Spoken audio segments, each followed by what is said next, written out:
They want low maintenance, timeless design. And these buildings have to be appropriate for the location. And we see so many buildings that are on trend but aren't timeless. The sophistication of the purchaser, their knowledge has grown substantially. They understand good design. They understand the process of development. They understand pre-sales and when pre-sales need to get to a certain level before the development gets off the ground. The quality of questions from purchasers is far greater and far higher than we've ever received before. I think it's more important today than it ever has been, particularly over the last 3 to 5 years where we've seen a lot of builders go under. Reputation and track record is paramount to all purchasers. I think the greatest opportunity nationally is affordability. And I think if you can create an affordable product in this market, you will absolutely dominate. So I'm here with John Meagher, founder and managing director at 360 Property. Good to see you, my friend. Great to see you.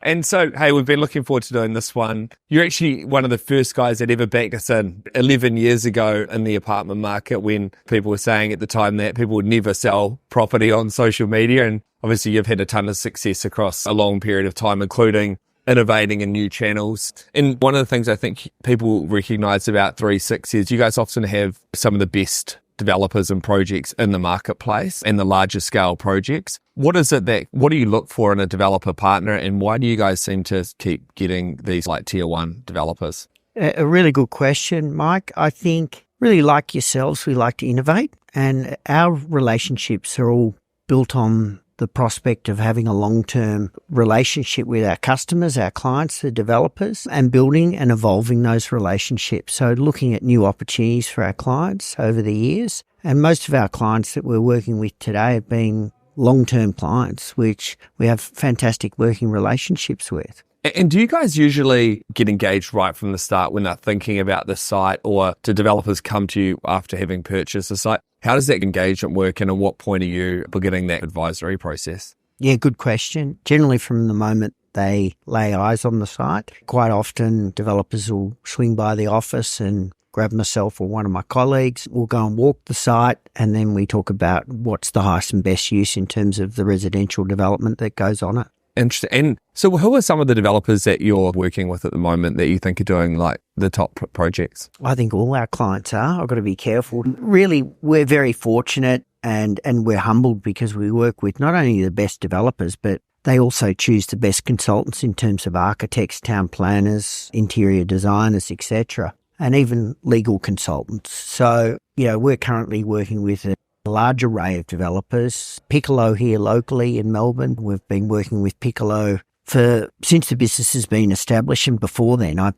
been working with Michael for 25 years. Danny Chiama, who was originally partners with Tim Gurner, and now they've gone out in their own ways and both very successful, and we've worked with both of them over the years. And Danny's doing currently 3 projects in Melbourne, Seabus, Stockland, groups like that, Hampton, the redevelopment of Moonee Valley Racecourse, and the list goes on. We're very lucky, and all our clients are great. We're very selective about who we work with because we want to deliver that end result. And in a market like we're in today, we want to make sure that they've got the capacity to deliver that end result, not only for us, but for our customers. Yeah, and what do you think makes a good developer? Because I think there are a lot of guys out there that have done a lot of projects that still don't seem to hit the mark, and then there are newer developers that do seem to really be nailing it. What is it about those successful developers do you think that drive that consistent outcome? They all like to have a point of difference in what they do. And there's a strong story behind why they're buying these sites. And it's certainly not just to make money. They're driven by creating a beautiful product with a distinct point of difference. And that's why our thinking as a group aligns with them. Because we're not about going to the market with homogenous product. We're competing on price alone.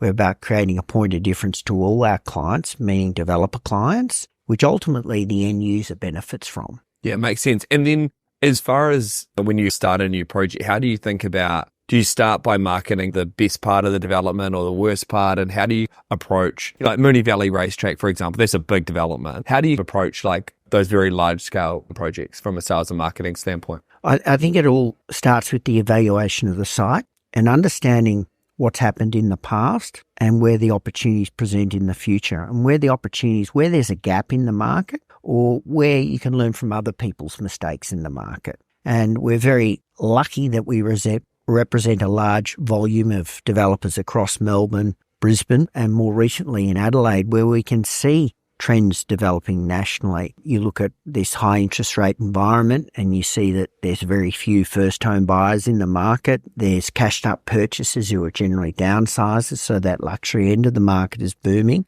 and everyone's doing luxury now. So what is luxury? Everyone's got beautiful timber floorboards, they've got beautiful stone, they've got incredible European appliances, but how do you create a point of difference to those developments? Or is there an opportunity elsewhere that no one's capitalised? There is a market, whether that be 10 or 20% of the whole inquiry database, that hasn't been tapped into yet, that you can dominate that particular niche market in. And do you see there any pockets in the Victorian market, for example, right now where you see more opportunity? I think the greatest opportunity nationally is affordability. Yeah, I agree. And I think if you can create an affordable product in this market, you will absolutely dominate. And I think the challenge with the affordable stuff is that it seems like development site pricing hasn't come back down in the way that I would have expected, given the changing dynamics in terms of what people can afford to buy. Are you finding that the people that have been sitting on the sites for a long time, are they the ones that are able to get the affordable product, or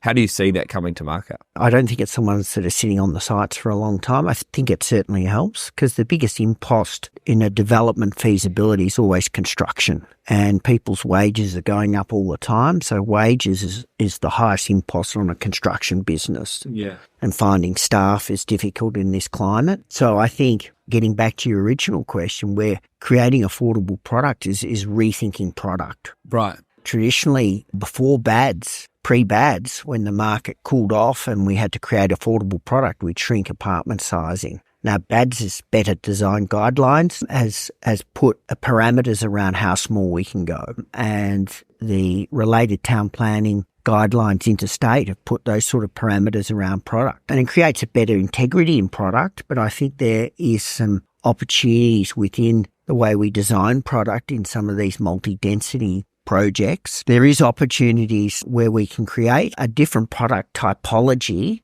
that can address that affordability issue. I agree. I think we've obviously seen in the master plan communities and the land estates, we're starting to see apartment projects pop up there. Certainly medium density is they're doing more and more in those larger like land estates, and the land lots are getting smaller. And for me personally, I often thought the bad stuff was like an amazingly positive thing for the market. And I've begun to change my mind on that. I think the government needs to be careful of not being too prescriptive in terms of what the free market should be producing for the marketplace. And I think when we look at what's happening now, where they're reducing the number of students who are able to come into the country, I think there's a direct relationship between the lack of people being able to, A, build smaller apartments that are really suitable for those students, and B, the amount of tax that's happened in relation to the foreign investors coming in. That's really left a big glut in terms of that fit for purpose, smaller type accommodation. And while I think the bad stuff is well intentioned, unfortunately it's having reducing the flexibility for developers to bring product to market where feasibilities work in ultimately providing shelter for people.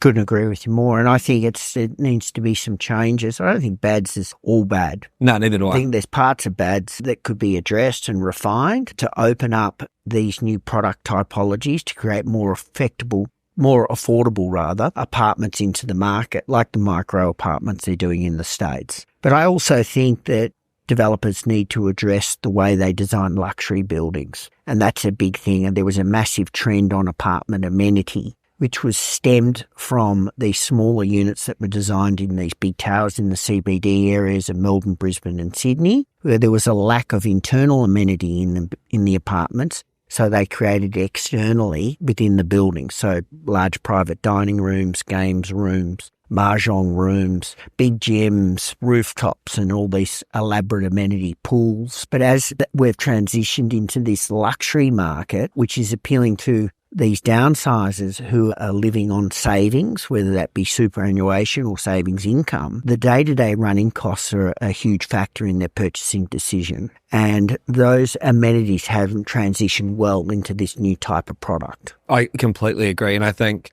there's too much, in my personal view, I think there's too much amenity right now that's causing these overheads to be a real barrier for people to purchase. And as you say, when the audience is a downsizer market, they may be living on savings or other low income based income streams. I think it's dangerous because you can get a lot of gym membership and a lot of swimming pool memberships for the price of what the strata costs. And I think while it does help with marketing these projects, I think ultimately it's not about how many people inquire, it's about how many people purchase and feel comfortable with that ongoing cost. I think it does and it does not help in marketing them. Right. Because people are wary if they see a big pool or they see a massive gymnasium, they're wary of the running costs and they're spooked in terms of the ability to be able to afford and maintain those running costs and living in a building like that. And what we're seeing now is with this health and well-being trend globally, that not everyone wants to swim laps. Yeah. Not everyone wants to do yoga. Not everyone wants to do weights in the gym.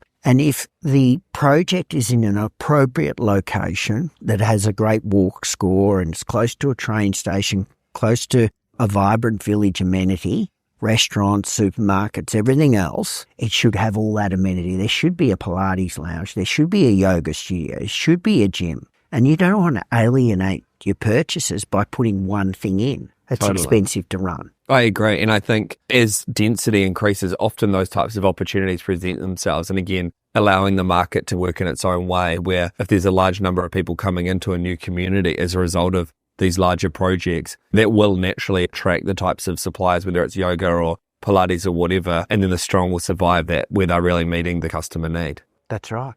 And in terms of the role of brand for the developers, do you think that's become a more important aspect in terms of the way that you approach sales and marketing on these projects, or is it largely the same as 10 years ago, for example? The brand of the project? The brand of the developer and what they've done previously. I think it's more important today than it ever has been, particularly over the last 3 to 5 years where we've seen a lot of builders go under. Reputation and track record is paramount to all purchasers. So being able to deliver that quality outcome, particularly in this luxury space or any space in the market, be able to select the right consultants, the right builders, the right funders so they can deliver that quality outcome, the right agents who give them the right advice to get there in the end. And what types of questions do you think, if you had a family member that was looking at purchasing something off the plan, what advice would you give to them in terms of the types of questions they should be asking, like a project marketing agency or a developer? I think that's the number one thing today. Going past, walking through the lobby if you can't get through one of the finished apartments, but looking at the previous work the developer has produced. See the care and detail they've taken to deliver those developments. And do you find that consumers are becoming more aware of the fact of how important the track record of the developer? Are people becoming more aware of that over the time? And are you seeing those types of requests increase? Yeah, it's a really good question because I think it comes back to that question. The sophistication of the purchaser, their knowledge has grown substantially. And in terms of design, they understand good design. They understand the process of development. They understand pre-sales and when pre-sales need to get to a certain level before senior funding kicks in and the development gets off the ground. The quality of questions that we're now receiving from purchasers is far greater and far higher than we've ever received before. And do you think that those changes from the consumers becoming more educated is actually improving the quality of projects in Australia? Absolutely it is. Yeah, I think my view is that we're extremely focused on figuring out how do we give the consumer as many tools and as much information as they can, because we feel that if consumers are asking the right questions and developers, the most successful developers, who are the ones that are able to answer those with authenticity and accuracy, and being able to take them through previous projects that have been delivered, if we can encourage consumers to be asking those questions, and if the developer's unable to answer that or refuses to, that should be a red flag for them. And the more that we can train consumers to kind of ask these questions, I think it's going to ensure that the best developers are the most successful ones. I think you'll see that the good developers understand that and they're leaning into these issues up front. So the questions that will generally come up, or who's funding it, who's going to build it. And you're getting asked that by consumers. And absolutely we are. And as a group, we use the term leaning into the issues up front. So there's always this apprehension about, okay, we're going into this relationship with a potential developer. What have they done? And it's a hurdle to entry. So we're like, well, let's address these issues up front and clear the air so we can just show you this beautiful development. So here's the track record of the developer. Here's the builder.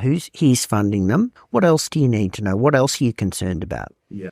We address those up front in the sales process. It makes sense. And I know we've been working together on some projects in Queensland. And obviously, you've got Jeremy Gilmore up there flying the 360 flag. How's it been going in Queensland and how are you finding that marketing? Yeah, the Queensland market is strong. We lost a lot of people here from Victoria during COVID that went up there, more particularly to Brisbane and the coastal towns of Surfers Paradise and Noosa and places like that where we've got projects. The markets are slightly different depending on where you are. In SEQ?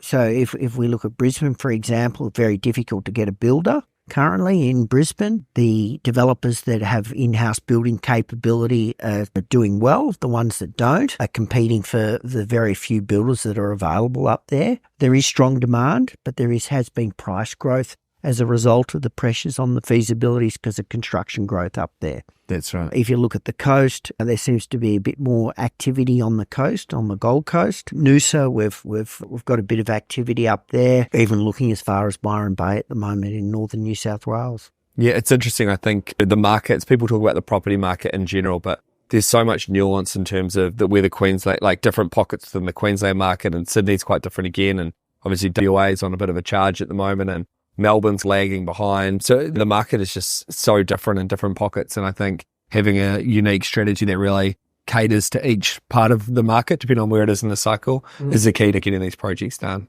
And I think that's always been the backbone of our success, is so getting a thorough understanding of the market and the dynamics of the market, and then looking at opportunities and where the gaps are in the market to create a project that has real sales traction. And that's always been our skill set. And I think there's been a big rise, particularly in the last 12 months, of people, investors in particular, using their superannuation funds to buy apartments. Are you finding that across your projects, you're seeing more of that, or are you more focused on the traditional retail type owner-occupier buyer? I suppose we're focused on product that sells. We're servicing developers and we want to have successful developments. Now, we're not seeing, it's interesting, and you've got to ask a lot of questions to get the right answers when you're looking at different markets. And if you look at Surfers Paradise as an example, I was interviewing a couple of agents up there yesterday and we were talking about who the buyers are, and they're saying they're investors. And I said, oh, okay, that's interesting. They're happy to spend $1.6 million on a 2-bedroom apartment.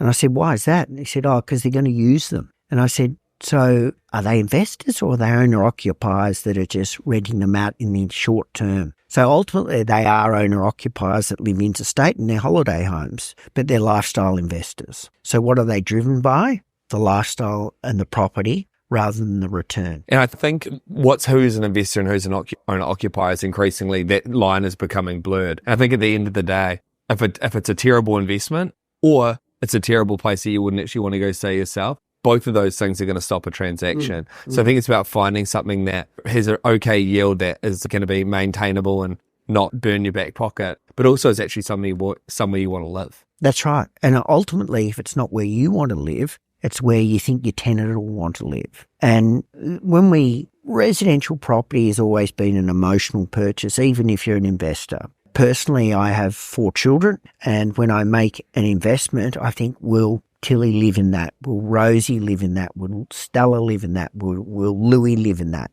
And I think are these great lifestyle locations for young people, which ultimately means it'll rent well. Yeah. In the interim until they're ready to live in it, or if they're lucky enough to live in it one day, or if they work hard enough to live in it. Yeah. And obviously I've learned a lot from you, John, over the last 10 years in terms of project marketing and sales and how to take projects to market. What advice do you have for other people coming through, the new sales agents and new marketers and things like that in the development space? What do you think is important that they should keep in mind? I think generally you've always got to evolve. So you've always got to look for the next opportunity. But in saying that, you don't go from black to white, you go from black to grey, right? So you don't want to throw the baby out with the bathwater, so to speak. So, but look outside your market. And it's interesting, when we first met, and the reason I was interested in you and your business was because I was studying the markets overseas in the US. And it was a really tough economy at the time. Lehman's had gone under.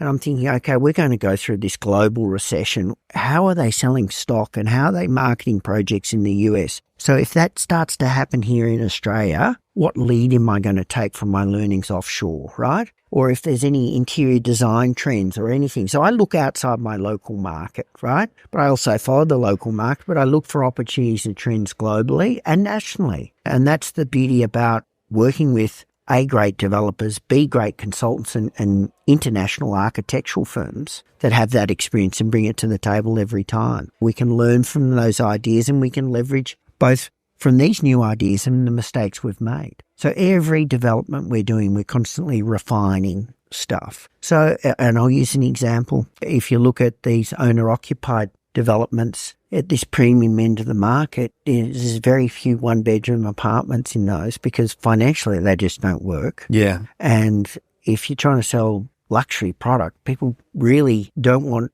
tenants in the building. They want owner-occupiers, they want fewer apartments, they don't want a homogenous product. So gradually these one bedrooms have gone out of the mix, and we've learned that and we've seen that across a variety of projects. So when we're briefing a new developer on a luxury product, we'll say, listen, one bedrooms, they're a loss-making exercise for you. Take them out of there. Yeah. We look at apartment amenity and we're saying, okay, well, people aren't buying pools anymore because they're scared about the maintenance costs. What are they worried about? Cost-effective amenity that works for them and it works for them on a long-term basis, like a tool library, for example. So if their grandchild comes over, they can fix their bike. The wife wants to pot a plant, they can pot a plant, or the husband wants to pot a plant, they can pot a plant. Things like that aren't high maintenance, high cost, and an impost on them. They look at they're more educated than they've ever been. So they're looking at building design and they're looking at the design of these buildings and they're saying, wow, this building's going to need some upkeep down the track. There's some timber that needs to be